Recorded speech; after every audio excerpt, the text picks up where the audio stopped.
Today on Paralysis to Purpose. If I have one leg and I'm beating these guys that have two kids in my grade, I was like, I must be doing something right. I must be, so it was like when I played sports and I was able to keep up with these guys that have two legs and I only have one, and play basketball against guys that have two hands and I only really have one full hand and I'm still able to keep up. It was sort of those moments where I sort of realized I was like, I'm pretty good at basketball. Basketball is my favorite sport for a while. I wanted to go to the NBA and stuff like that. And then the dream shifted to the Olympics. Yeah. Here we go. You can do anything you put your mind to.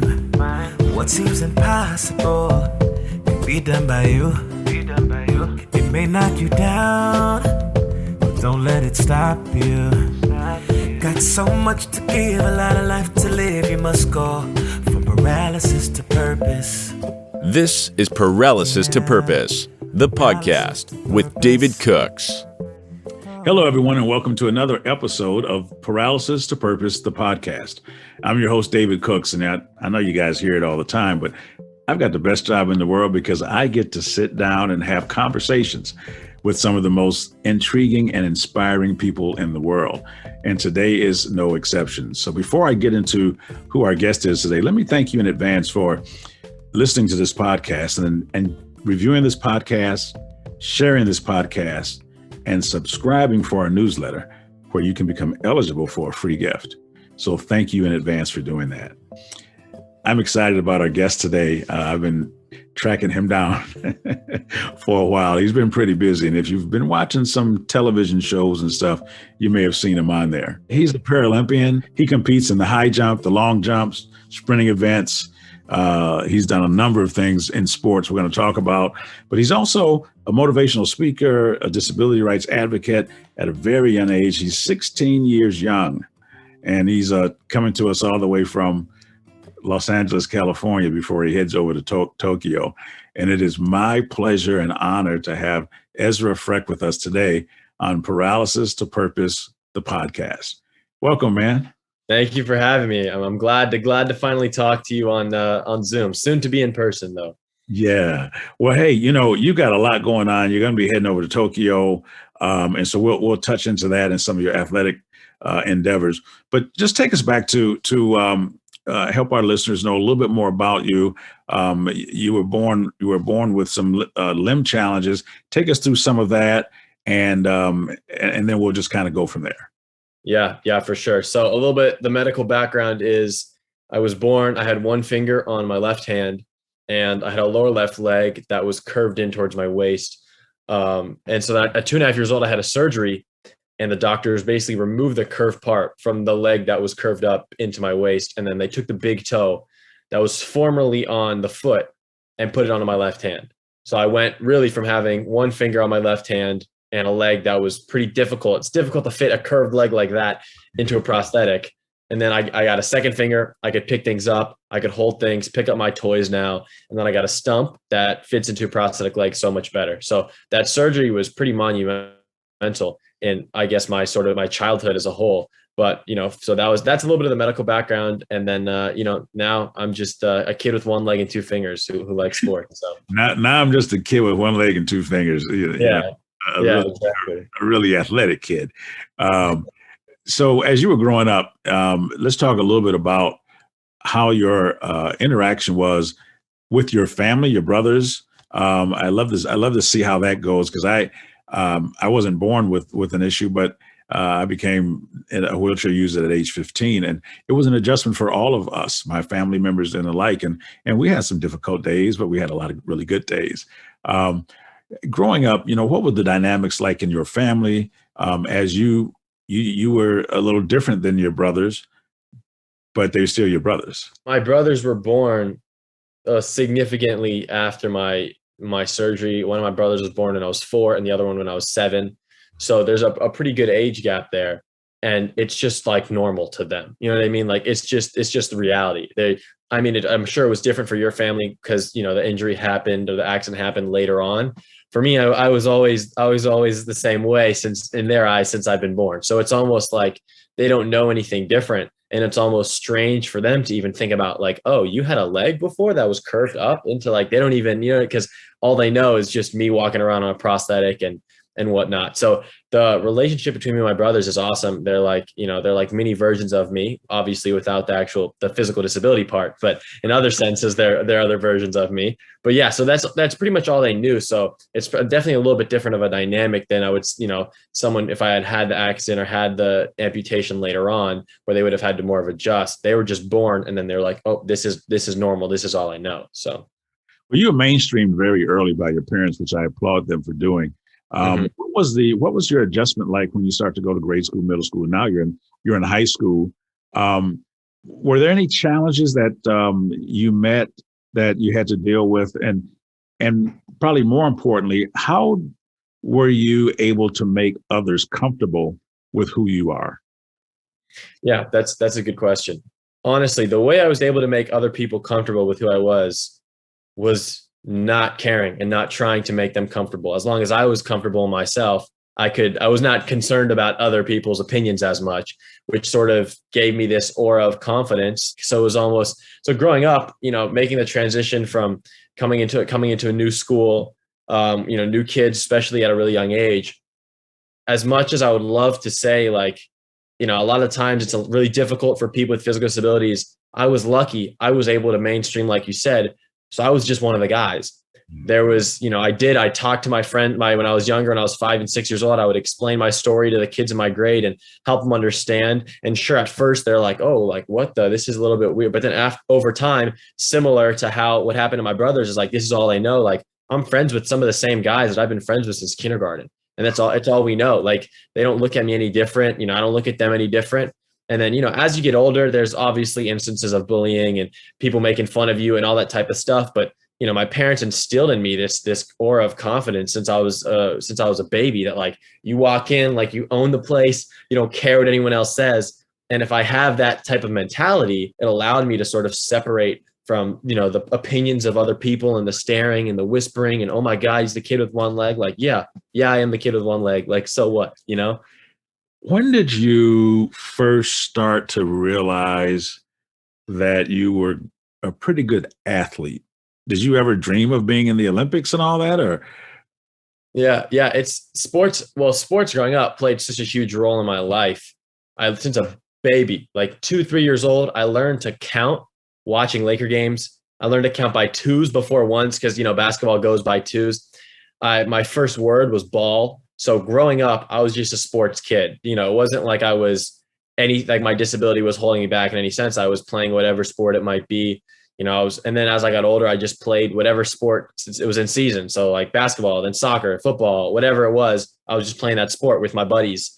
And yeah, it wasn't, I would say it's very rare that someone like an amputee, especially an above the knee amputee like myself, is able to sort of mainstream and keep up with the able-bodied kids. In my case, I was better than a lot of my friends at a really, really young age. And so, I wouldn't say like I knew that I was athletic or good at sports, but like, I was like, if I have one leg and I'm beating these guys that have two, kids in my grade, I was like, I must be doing something right. I must be, so it was like when I played sports and I was able to keep up with these guys that have two legs and I only have one, and play basketball against guys that have two hands and I only really have one full hand and I'm still able to keep up. It was sort of those moments where I sort of realized I was like, oh, like, I'm pretty good at basketball. Basketball is my favorite sport for a while. I wanted to like go to the NBA and stuff like that. And then the dream shifted to the Olympics. But that's not a bad shift of dream, by the way. Not a bad shift at all. Not a bad. I can't complain with the shift. So. Wow. So at an early age, so that's amazing to me, because and one of the things I share with people is that every disability and stuff is different. Mm-hmm. And every challenge is different. So, I mean, there's no way in this wheelchair I could keep up with guys that are walking while playing basketball and stuff like that. But then the vice versa, those guys walking around can't keep up with you in a wheelchair if you guys want to throw down on the basketball court. Exactly. So you find out what your strengths are and you kind of go with that.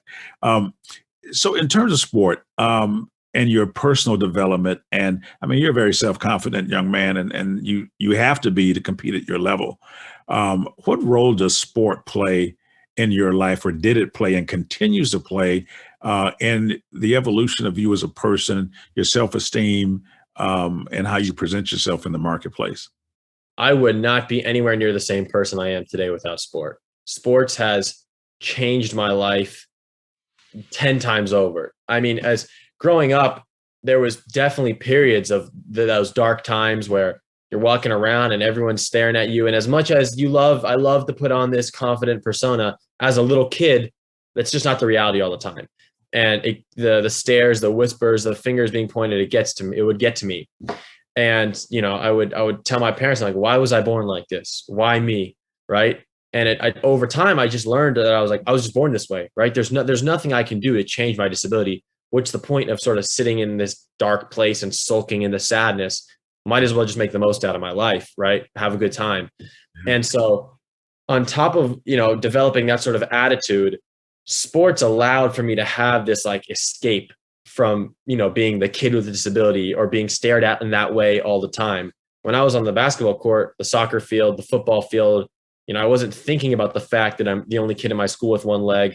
Wasn't thinking about the fact that everyone's like, staring at me and pointing fingers and, kind of weirded out. Like, I'm not thinking about that. I'm thinking about the game. It provided me with that sort of escape that I so badly needed. And on top of that, self-confidence. I was playing sports and keeping up with guys, and sports provided so much of like, oh yeah, like I'm a good basketball player. Like I can keep up with these guys. It allowed me to sort of like fit in a sense, you know what I mean? Yeah. So it allowed me to develop those types of friendships as well. So you mentioned about fitting in. And I think that's a great place for us to kind of segue into the importance of community. With Angel City Sports and the things that you and your family are involved in, how important is community to you, and what has that meant for you and for the people that you advocate for? Community is one of the most important things that any person could have, especially a person with a physical disability. I mean, in my case, I was blessed to have a large family, a great group of friends, a great community, a great village that supports me. But for the average person with a physical disability, walking around the world, you don't feel like you fit in. And so to have a nonprofit in Angel City Sports where we can provide that sort of community for a lot of these people where it's lacking and where they don't feel like they belong, they don't feel like there's people who care about them or support them, and we can bring them into this community where the able-bodied person is the outsider, who are all like, they see other people like them. And so to do that through sport and provide sports for these people, because we know how powerful sport is. I just mentioned how powerful it was for me and the impact it has on being healthy on so many other people's lives. So to bring the community together and provide a village and provide a community for people who may not have one otherwise, it warms my heart. And it's one of my biggest accomplishments to this day. I'll go to the Paralympics, I'll do this stuff. That doesn't mean anything. This is the true meaning and what I truly feel my purpose is. So. Wow. That's fantastic to have a focus on serving others at such a young age. I think is absolutely crazy impressive. And thank you. Keep doing that. All right. So when did you first start competing as an athlete with a disability? My dad took me to my first track meet when I was about 8 years old. And he signed me up for every single event. And I kid you not, 60, 100, 200, long jump, high jump, discus, javelin, shot put, everything. He's like, we're coming all the way out here. It was like halfway across the country, keep in mind.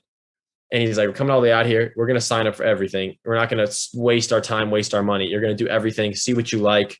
Right. And for a few years there, from like 8 to probably 10 or 11, I did all of those events. Every single competition we went to, I did every single event.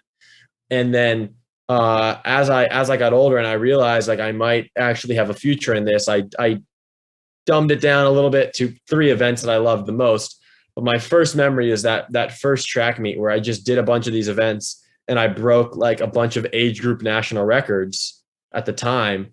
And I was like, that's pretty cool. And I was like, I sort of fell in love with track and field a little bit. And then, the rest is history. Then at that point, even your dad and probably your mom begin to understand, wait a minute, there's something a little different about him and his ability not his disability, about him and his ability to do this. So you talked about one other thing before, and then we're going to go into being a Paralympian.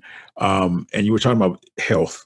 I mean, I know to compete at your level, you're 16 years old, you're a teenager. I'm sure you want to have as much grease and fried food as possible.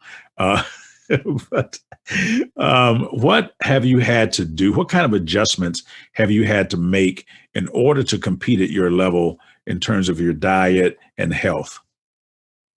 Yeah, that's a great word to use, adjustments. I mean, we adjustments and sacrifices are, I feel like, synonyms. In my case, there's been a lot of adjustments, a lot of sacrifices being made. I don't live the normal teenage life. I don't, I'm a very social guy. I love to go out. I love to be with my friends. I love to go party, dance, whatever it might be, eat a bunch of junk food, like hang out 24/7, be on the like but I can't live that life if I want to get good sleep. I can't live that life if I need to be, actually resting on my rest days and not going out and partying all day. Like I just don't have. So on top of, I give up lots of late nights with my friends, lots of social gatherings. And then on top of that, I give up free time. I give up comfort. It's comfortable to go lay on your bed and watch Netflix for a few hours. I don't have that option. If I'm laying on my bed doing anything, it's laying on my bed, recovering, giving my legs a 30-minute break before I go back to the next training session. So it's just this balance of trying to live as much of a teenage normal life as I can, and then sacrificing some of it. The amount that you have to sacrifice really is a reflection of where you're trying to get to. And exactly. You're trying to get to that gold medal. And so there's a lot of sacrifice that comes with that. And you're doing a great job with that. This is a great place for us to take a quick break. And when we come back with Ezra, we'll start talking about the Tokyo Olympics and what's in store for him. On Paralysis to Purpose, the podcast. We'll be right back. We hope you're enjoying Paralysis to Purpose, the podcast. Be sure to follow us on Facebook, Instagram, Twitter, and TikTok at Paralysis to Purpose for more updates. Also, check out David's website at davidcookspeaks.com to learn more about his mission and purchase his book, Getting Undressed, From Paralysis to Purpose. Welcome back to Paralysis to Purpose, the podcast. We're with Ezra FRECH today. And about a month from now, I think, you'll be headed to Tokyo for the 2020. Is it 2020 or is it 2021? I forget. They call it 2020. So yeah, they're calling it 2020 because of the pandemic. He'll be over there competing. We talked about sport and all of that, but let's talk about the Olympics because this is different. You mentioned a little bit about your training. What is your training regimen like? What is the day in the life of Ezra FRECH like?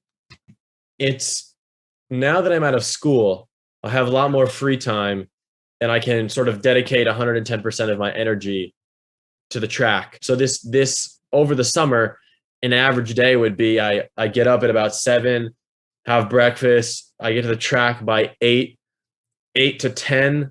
We'll have a training session, whether it be high jump, long jump. Then I'll come back, I'll recover. I'll use, the recovery air, the Therabodies, like these compression sleeves, these compression boots that you can wear, flush all the lactic acid out. Then I'll probably take a shower, eat lunch, and then get back at it at like 3 or 4 around that time. Then go again from, maybe 3 to 5.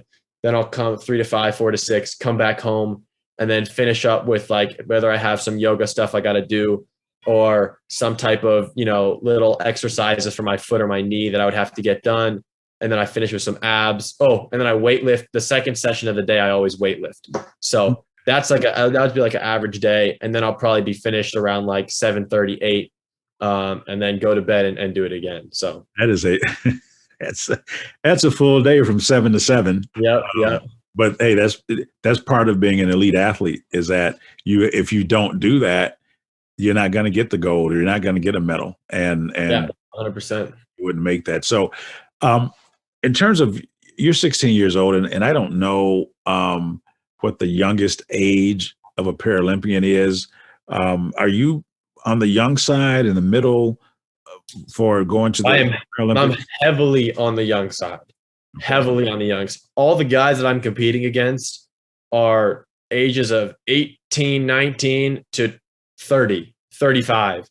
Like a lot of the guys I compete against are grown men who have been doing this for, 5 to 10 years, or like this is their job. This is their life.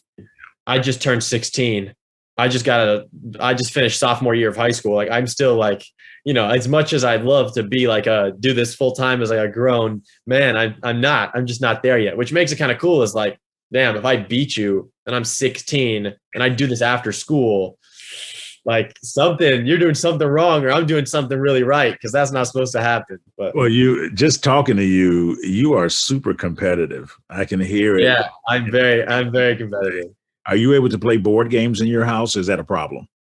I don't really play board games that much. I do get very competitive with board games. It's weird. I would say with things that I care about, I'm really competitive, right? And then like there's things that I'm sort of loose, but then if I start losing, then I'll start to care, and then I'll be competitive about it, But yes, I do know.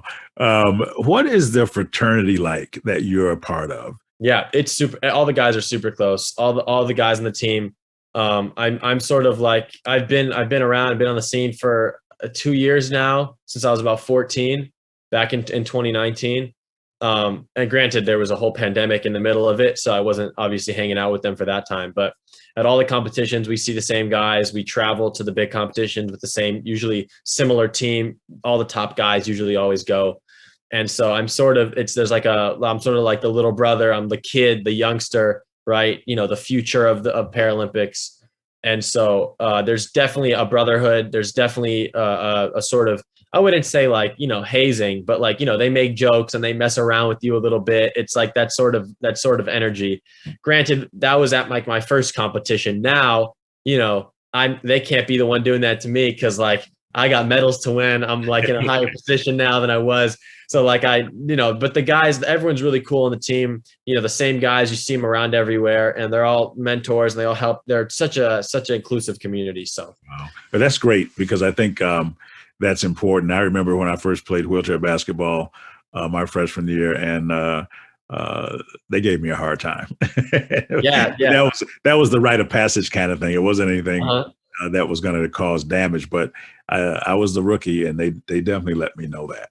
Of all the things that you've done so far, the 2019 World Para Athletics Junior Championships, you got a gold in the high jump there, bronze in the long jump. You've done some things with world championships. What's your most memorable moment as an athlete? Yeah, I would. So if this was a few months ago, I would say my most memorable moment was at the Pan American Games, when I got a silver medal behind a mentor, a buddy of mine, and we went 1-2 against a heavy loaded competition. And we came out, and he was supposed to win. He's the world record holder, but I came out and surprised a bunch of people and took a silver behind him. So that was like a really epic moment for me. But as of now, my favorite moment and my most meaningful moment was qualifying for the Paralympic Games about a month ago, a little over a month ago at US trials. So that was the moment. That was the time where but who cares what rank you were? Who cares how many other past teams you've been to? If you don't show up on the day, you don't perform, you don't go. And so the same guy that I got a silver behind at the Pan American Games in 2019, right? We went 1-2. He was jumping with me, and he's a great friend of mine, a mentor, a role model for me. And so we went 1-2 in the Pan American Games. We went 1-2 at US trials. And then hopefully, fingers crossed, if the cards fall, they fall. We'll go 1-2 in Tokyo, which would be pretty sick. But that was qualifying and clearing the bar that I knew made the team. You clear it, and I got up, I looked at my coach, and I was like, that was it. Like, we just did it. Like, we'll see you in Tokyo. And so it was one of those really like surreal moments for me. But that was really what all this hard work was for, was to be in a position now to go and compete. What does it mean to represent the United States to you? It means a lot. I mean, I grew up watching, you see the the big athletes, you watch the Jesse Owens, you watch the, Carl Lewis, you see the icons of track and field representing this beautiful country. And so, growing up, I always watched, I saw the Olympics, I saw the Paralympics. I was like, I saw these guys wearing USA across their chests, wearing a jersey that gave of a country that gave, my family and my mom's side of the family, when they immigrated from Iran, gave them an opportunity, gave them freedom, and had them start a whole new life. And then, now I'm here representing the same country that took them in when they immigrated years and years ago.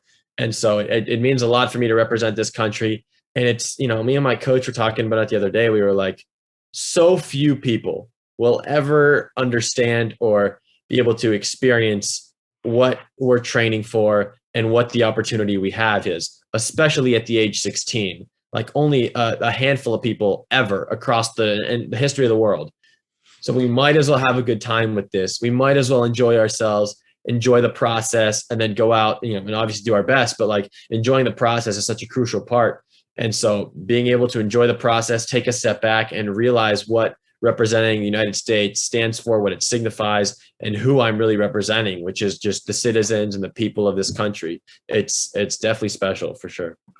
Yeah, I remember going overseas to Estonia and Finland with USA East Coast basketball, and it wasn't anywhere near on the Olympic level, but to represent the United States overseas was one of the most memorable moments for me as a coach. And just, during that, when that national anthem was played and you exchange gifts with members from the other team and our players and stuff. You feel like a celebrity there. Everybody loves the US. Everyone's like, oh, United States. You feel like it's super cool. The aura is beautiful. The aura is crazy. Have you given any thought to what it's going to be like to not have fans there? Does that, and I don't know how many fans are normally at your events or at the qualifiers, but I know for a lot of us who are athletes and coaches, we feed off the crowd and we feed off the energy that's there. How are you going to adjust to that? Obviously you make adjustments very well, but how will you adjust to the fact that fans aren't allowed at the Olympics? Yeah, it's a good question. It's tough and it really sucks. I feed off the crowd. I feed off the energy. I love the moment. I love the energy. I love hearing the crowd. I love, clapping and getting the clap going before a jump or something like that, hyping everybody up. Like that's what I feed off of. I love to do that. So it pains me that there won't be fans. And, I don't know. I feel like it's like the crowd would have benefited me and it would have played in my favor. And so it's a bummer that they won't be there. And so I'll have to hype myself up, in my own way and prepare myself a little bit more mentally for that. But it's almost like, dang, like it's such a surreal moment. I wish I could share it with the audience and sort of put on like this show. So that kind of sucks. And it's tough to like process, but like, once again, I can't do anything about the situation. So I'm like, I would be kicking myself after if I let myself not perform well because there wasn't fans. Like what's real is the competition, So what's real, I love that. What's real is the competition. And I think that you'll be fine. You'll be fine. Let's talk about mental preparation, because that to me outweighs everything. After you've controlled the controllables, it's your mental preparation that takes over in these events. What do you do to prepare yourself mentally for that stage? Because you're on the largest stage in the world. You will soon be on the largest stage in the world. How do you prepare yourself mentally so that the moment is not too big for you, but that you're big enough for the moment? I do lots of visualization. I do lots of meditation. I prepare myself and I feel the same feelings that I will feel when I walk into the stadium, when I walk into the track for the first time, when I'm preparing for the jump, when I'm getting my stuff set up. By the time I get to Tokyo, I will have run that through my head so many times. It will almost be like second nature. I will come out there and just basking in the moment. instead of stressing about everything. But you talked about process before and enjoying the process. What's the most difficult part about enjoying that process, and what's the most enjoyable part? Yeah, I would say the most difficult part is when things aren't going the way they're supposed to. You know, I'll give examples of this summer. You know, after trials, I've been in this sort of not slump, but like just not performing as well as I would have liked to. The form wasn't great, sort of all over the place, you know, sort of confused what happened. Nothing really changed. We're training more. We're focusing on a lot more different things. So I'm going to have that mental scramble. And also the season's running long. I started in February and now it's almost August. This is a long season. There's going to be these ups and downs. And so it's about the most difficult part is getting through that, knowing and trusting the process that you will get back up to those points. It's like it happened today, that happened yesterday, happened the day before. Like sometimes just doesn't go my way. And for a lot of this training, it hasn't gone my way. And a lot of this season has been one of the most unsatisfying seasons of my life. It's like track and field season. I kid you not, at the beginning of the track season, the beginning of the high school season, I was performing so bad. I was training hard, performing so bad. I couldn't get any good marks. We were starting to get concerned, right? Like, what is happening? He's not improving. There's no way this is near medal contention, blah, blah, blah, all that stuff. We trusted the process, and then we built up and ended up clearing bars and jumping and running way faster, like way fast. I literally long jumped almost 6 feet farther in 1 month than I was like, and in high jump, I jumped 6 inches higher in 1 or 2 months. Like it just clicks at some points. And so, you know, we're building back up and we're going through these sort of up and down periods, and we'll have a good day and then a bad day, but we're building up because I don't care what happens at practice. You know, the only thing that matters is it happens on the day. And so if I have trust in the process and I have confidence in myself, then I'll deliver when it's time. Wow. What made you decide track and field? Because you were doing basketball and soccer, a bunch of other things. What was it that made track and field the most attractive to you and made you want to commit to that? Yeah. Well, for starters, like honestly, I was good at it, so it makes you more inclined to continue doing it. And then as well, I thought it was just the coolest thing to see who is the fastest, who can jump the highest, who can jump the farthest. And we're, you know, the way I think about it, if you dumb it down to the most basic level, we're just cyborgs that are running as fast. You know what I mean? Like I have a blade, I have a piece of technology attached to my body, and I'm running on a track and seeing how far I can jump, seeing how I can get over. Like it's something about like the fact that we're just integrating our bodies with this technology to do something that's so basic, but so complicated at the same time. Like running seems easy, right? But it's so complicated. The most simple thing is just jumping over a bar, right? But it's the most complicated thing. And jumping into a sand pit, super complicated. So it's that something about that gets me going. I don't know. Wow. Now you have been on the Ellen show, the what's her name, Clarkson? Kelly Clarkson. Kelly Clarkson. You know, you've been on a bunch of stuff. What's your most favorite moment of being around or being involved or meeting, you know, someone of known fame? Who this probably this moment right here, talking with you on this podcast. All of the success that you are starting to have at such a young age clearly will impact your family. What do you see with that? Yeah, it's pretty cool. It's pretty cool to be able to be in a position where I've talked to people and I've had conversations with people of that magnitude and that influence.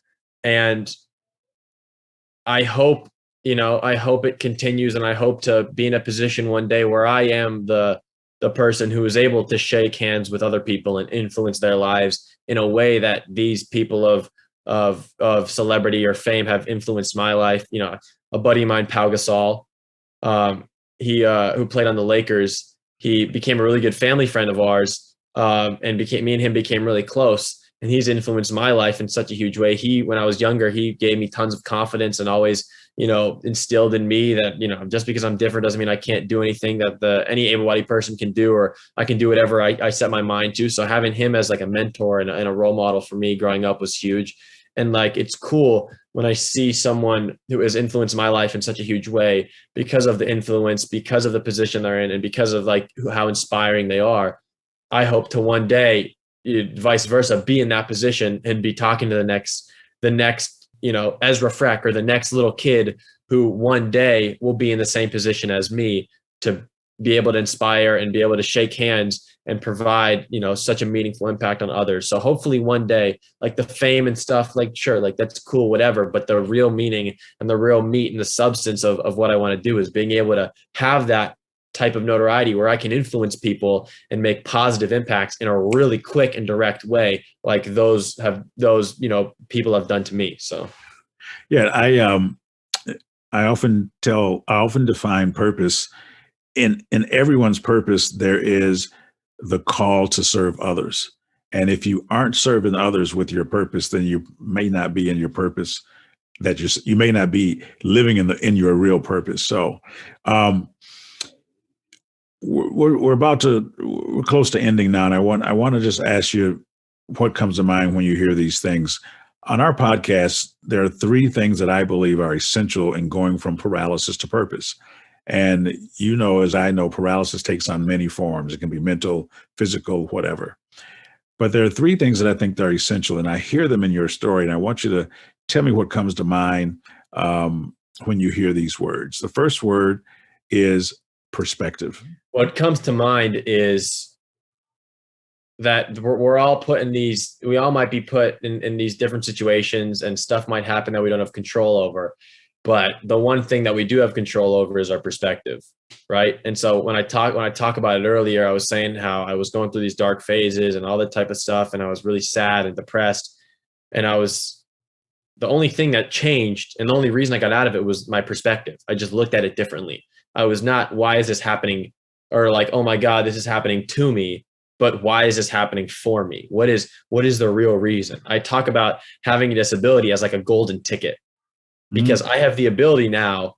I'm put in a position where I can inspire others just by doing basic things. People see me running at the track. They're like, that's so inspirational. I have this golden ticket to inspiration, and I have this golden ticket that it would be a shame not to utilize it. And the way I really discovered it was flipping my perspective. And so lots of things happen. Things don't go our way.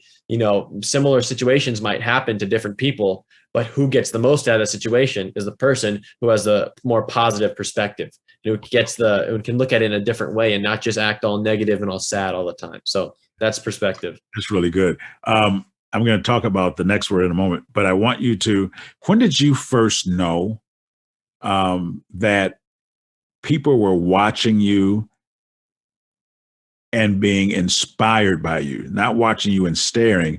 When did you first start to realize that you actually, even at your age now, are having an impact on other people's lives?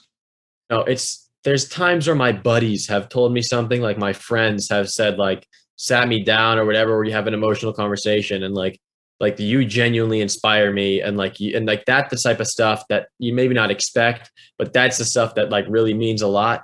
And then as well, like, when people come up to me in public and they're like, you're so inspiring. When I was a little kid and I was just walking, I was just a kid. I was being a normal kid playing with my friends, and I get, you're so inspiring, blah, blah, blah, all this stuff. And I was like, what?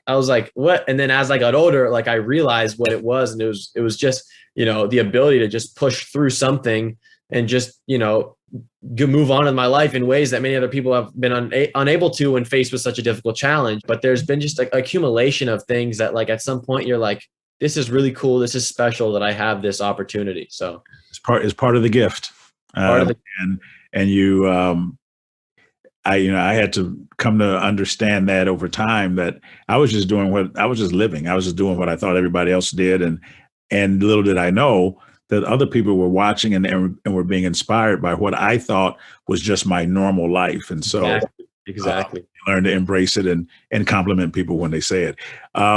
Second word, perseverance. What do you think of when you hear the word perseverance? What I think of when I hear the word perseverance is being able to mentally push through and get through these hurdles and obstacles and get through these situations that we might be thrown in. I think perseverance and perspective go hand in hand, because you could have a great perspective on something, but if you don't have perseverance, that when things go wrong, things don't go your way, something comes up, something becomes more difficult than you originally thought it might be, you have to have the perseverance to push through. Because let's be real, nothing great was achieved easily, right? It's all this process of roadblock, hurdle. Oh, this happened, recentering, adapting, improvising, and then ultimately overcoming. Like there's a combination of things that go on. And so having perseverance and perspective, because they go hand in hand, if I can have the correct perspective coming into a training session, but then have the perseverance that I know if something goes wrong, I will push through the difficult times, the low periods, to ultimately get to that high point hand in hand with the correct perspective. So that's what comes to mind. Yeah, that's great. I heard a quote last night after an NBA playoff game from a head coach telling his team, what you're trying to get is always on the other side of hard, difficult. And that's exactly what you were talking about. The last pillar to get us from paralysis to purpose, the partnerships. What does that mean to you? Partnerships means a lot to me because, at the end of the day, life is a lot about the relationships and the connection and that you have with people, family, friends, whoever it might be. And partnerships are such an integral part of life. I would not be in the same position I am today without the partnership that I have with my coach, who took me from an average athlete, an average kid doing track and field, to now, one of the top athletes on the planet and hopefully medaling at the Paralympics in a month or so. So without the partnership that I have created with her, I would not be anywhere near where I am today, as well as the partnership with my family, my friends, my community, the people who support me. So there's partnerships that have played such a huge role in my life. But what first comes to mind is just my coach. So to have her in my life and have her as a partnership, that's just what first comes to mind. I literally would not be anywhere near where I am today without her. So that's what first comes to mind. Yeah, none of us are self-made, and we all have partners along the way that help us. And I love that, because if you had to do it by yourself, I think that would be a lot. There's been times where she almost got COVID, so she had to quarantine for a certain period of time, and I was out there by myself. It sucks. It's tough. It's a mental battle. And there's even days where she can't make it or something happens and I'm out there by myself, just me, the track, and the workout. And that's it. And it's just a mental day of perseverance. If this has been great to have this conversation, and I'm looking forward to many more as you grow and mature and do all the great things that you're destined to do. If people are interested in following you, what's the best way for them to do that? The best way, I'm probably the most active on Instagram. So my Instagram is Team Ezra05. And I post a lot on there. There'll be updates from Tokyo. There'll be tons of stuff on there. I post a ton on Instagram. So great. What would be the one last thing you want to say today on this podcast to people who are listening? The last thing I would say is anything is possible, and the odds can be beat. I told my parents when I was 11 years old, I was in the other room here. I told them I would make the Tokyo 2020 team. I said, I'm going to make that team. And parents, you look at the odds of that, extremely unlikely, not really a high percentage chance that happens. But I beat the odds. I made the team. I would have made it last year. And now I'm going to beat the odds again and go medal. The odds can be beat. Anything is possible with dedication to the craft, dedication to the goal. And so, this was once a dream to go compete in Tokyo. And now fast forward 5 years, this dream has become a reality thanks to a lot of sacrifice, a lot of hard work, and a lot of perseverance. But ultimately, anything is possible with the correct perspective, the correct perseverance, and the correct partnerships. So. Well, fantastic. Ezra, thanks for joining us today. And for those of you out there, make sure you follow him at the Paralympics. If you've never seen it, you don't know what it is, log in and you will you'll be inspired, but you'll also see how competitive it really is, and that this is not an easy thing. So until next time, on Paralysis to Purpose, the podcast, this is David Cooks reminding you that your ability to endure is always greater than your willingness to endure. You can do anything you put your mind to. Thanks for tuning in to Paralysis to Purpose. Don't forget to follow us on social media at Paralysis to Purpose on Facebook, Instagram, Twitter, and TikTok. To purchase his book, visit davidcookspeaks.com. Be sure to tune in next time for more inspiring conversations with David Cooks. Michael Jordan has agreed to play you one-on-one, him in a wheelchair, at his basketball camp in Lisle, Illinois. And I said, wow. When can we do this? When is this going to take place? Let's do it. Next time on Paralysis to Purpose. And sure enough, one summer in 1987 in July, we set out for his camp. Paralysis to purpose.